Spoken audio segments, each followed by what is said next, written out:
Nouvelle attaque massive de la Russie sur l'Ukraine la nuit dernière. 40 missiles et 580 drones donc lancés sur plusieurs régions. Selon Volodymyr Zelensky, 3 personnes sont mortes et des dizaines d'autres ont été blessées. Le président ukrainien dénonce, je cite, une stratégie délibérée pour terroriser les civils. On va rejoindre à Kiev Gulliver Krag. Bonsoir Gulliver. Ces attaques nocturnes, massives, se multiplient depuis plusieurs semaines maintenant. On imagine l'épuisement de la population à Kiev. Oui, absolument. Kiev a été relativement épargné. Cette nuit, il y a eu quelques frappes en banlieue et dans la région de Kiev.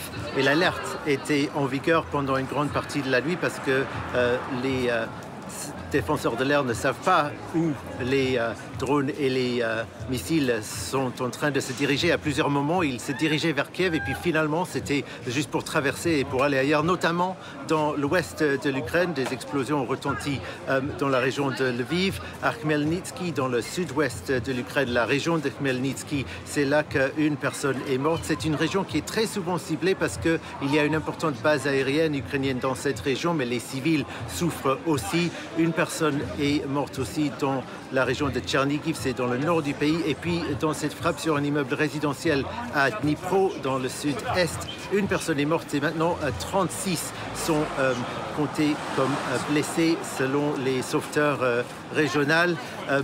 Donc, par rapport à d'autres frappes où on a eu des fois des douzaines de morts parmi les civils, il y a eu moins de bâtiments civils et moins de victimes parmi les civils, mais il faut croire qu'il y a eu des cibles militaires et d'infrastructures qui ont été frappées, notamment les chemins de fer qui sont de plus en plus souvent frappés ces derniers temps par les Russes. Par ailleurs, Gulliver, l'Ukraine a lancé ses drones sur la région russe de Samara, dans le sud-ouest. 4 personnes ont été tuées, selon le gouverneur de la région. Alors, c'est plus difficile de vérifier les informations données par les Russes sur le nombre de morts. Comme nous, France 24, n'avons pas de journalistes sur place capables d'aller vérifier ou de savoir qu'il y a des médias libres qui travaillent. Certainement, l'Ukraine multiplie ses frappes qui ciblent essentiellement les dépôts de pétrole, les raffineries de pétrole, les pétroducs, les gazoducs et les ports.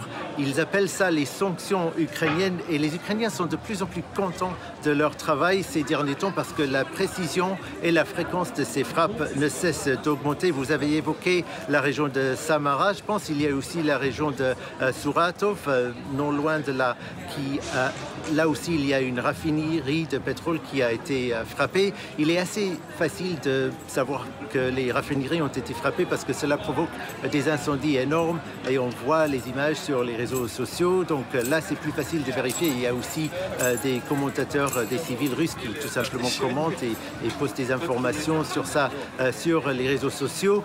Les militaires ukrainiens disent avoir frappé aussi à un nombre de points des stations de pompage de pétrole sur le pétroduc qui mène au port de Novorossiysk. Là, on a seulement les informations données par les Ukrainiens pour vous dire qu'on ne peut pas vraiment vérifier que ces frappes ont vraiment rencontré un succès.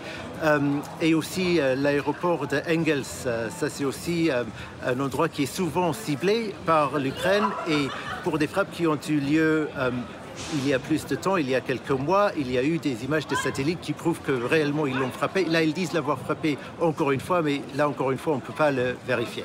Merci beaucoup Gulliver. Depuis Kiev.